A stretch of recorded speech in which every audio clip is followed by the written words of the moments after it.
जब से पूरी दुनिया में चीन से कोरोना वायरस फैला है तब से चीन और अमेरिका के बीच तनातनी लगातार बढ़ती ही दिखाई दे रही है। जहां अमेरिका अपने एक एक नागरिक की जान बचाने के लिए कुछ भी कर गुजरने को तैयार है, वहीं कोरोना वायरस की वजह से अब तक अमेरिका के लगभग 1 लाख से भी अधिक लोग मारे जा चुके हैं। एक तरफ दुनिया कोरोना से जंग लड़ रही है तो वहीं दूसरी तरफ इसी कोरोना को लेकर अमेरिका और चीन के बीच तनाव इस कदर बढ़ गया है कि दोनों देशों के बीच जंग की नौबत आ गई है।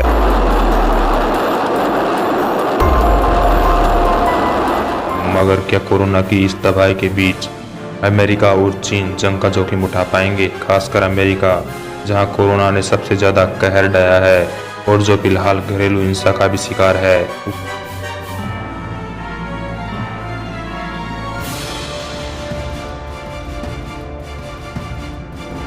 ऊपर से अमेरिका के लिए अब एक और बुरी खबर खुद के ऊपर अपने रक्षा विभाग से आई है।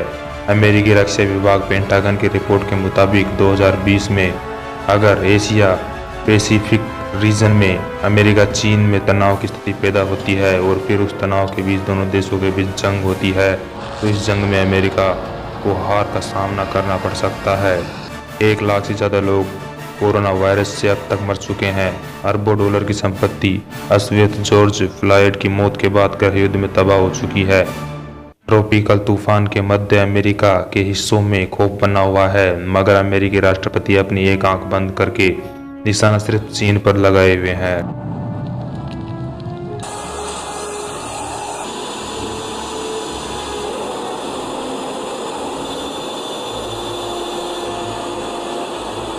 ट्रंप ने पहले समंदर में चीन को घेरने की कोशिश की, फिर उस पर आर्थिक प्रतिबंध लगाए।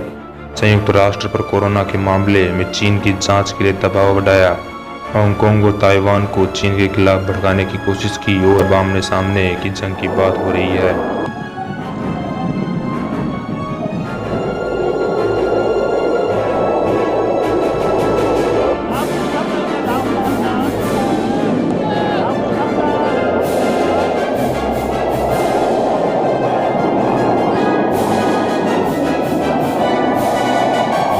लेकिन खुद अमेरिका के अंदर से ही जो रिपोर्ट बाहर निकल कर आई है वो अमेरिका के लिए अच्छी नहीं है, क्योंकि खुद अमेरिकी रक्षा विभाग ये मानकर चल रहा है कि चीन के साथ जंग घाटे का सौदा है। तो क्या अपने ही रक्षा विभाग की सोच के खिलाफ जाकर अमेरिका इस वक्त चीन से युद्ध करने का जोखिम उठा पाएगा, या फिर चीन को सबक सिखाने के लिए दूसरा रास्ता अपनाएगा, जिसकी उम्मीद सबसे ज़्यादा नजर आती है।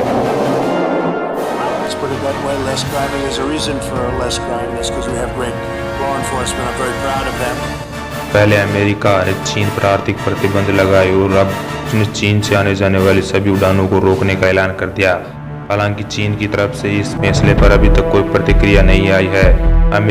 अमेरिका की दलीलें ये हैं कि चीन ने अमेरिकी एयरलाइंसों को फिर से उड़ाने शुरू करने की अनुमति नहीं दी। दोनों देशों के बीच 1980 में हुए हवाई यात्रा समझौते का उल्लंघन किया है, जबकि फिलहाल चीन में सभी तरह की अंतर्राष्ट्रीय उड़ानों पर रोक है।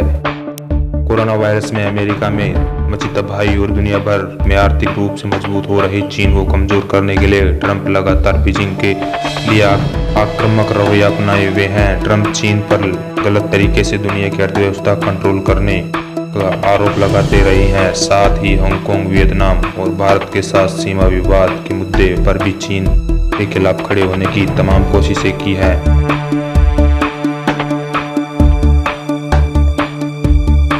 ताइवान की तरफ बढ़ रहा चीनी पंजा अमेरिकी हितों के लिए बड़ा खतरा साबित हो सकता है। पेंटागन की रिपोर्ट के मुताबिक अगर चीन ने ताइवान पर हमला किया तो अमेरिका भी उसे नहीं बचा पाएगा।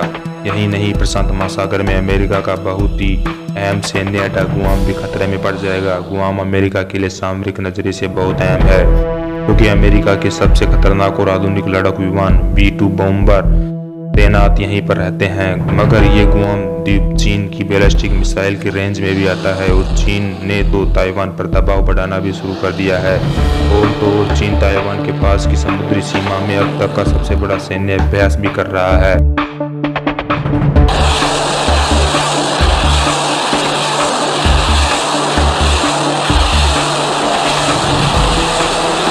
उधर चीन को काबू में रखने और उसे ताइवान पर हमला करने से रोकने के लिए अमेरिकी राष्ट्रपति ट्रंप ने सुपर डुपर मिसाइल तैयार करने की धमकी दी है।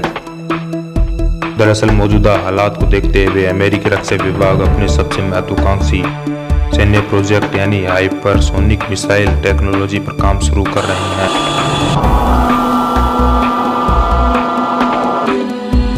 ट्रंप की ये सुपर डुपर मिसाइल कैसी है?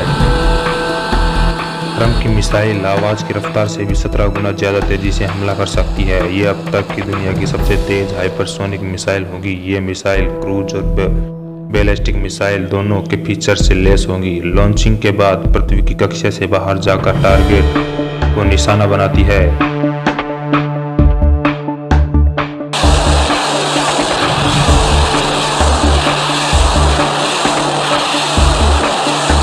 हाइपरसोनिक मिसाइल की तेज रफ्तार की वजह से रडार इन्हें पकड़ नहीं पाते।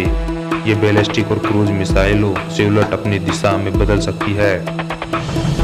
रूस के पास 5 गुना और चीन 6 गुना तेज मिसाइल पर अभी भी काम कर रहा है, मगर बिना तैयार किए इस हाइपरसोनिक का ऐलान करना अमेरिका की ताकत को नहीं बल्कि इसके डर को दिखा रहा है, क्योंकि उसे लगता है कि चीन ने पिछले दिनों चोरी छिपे अपनी ताकत में काफी इजाफा कर लिया है। पेंटागन के रिपोर्ट के मुताबिक एशिया पैसिफिक रीजन में मौजूदा वक्त में जंग करना अमेरिका की हार को दावत देने के बराबर है। इसलिए जानकार मान रहे हैं कि एक हद तक ही अमेरिका चीन पर दबाव बना पाएगा ताकि सांप लड़े और लाठी भी ना टूटे।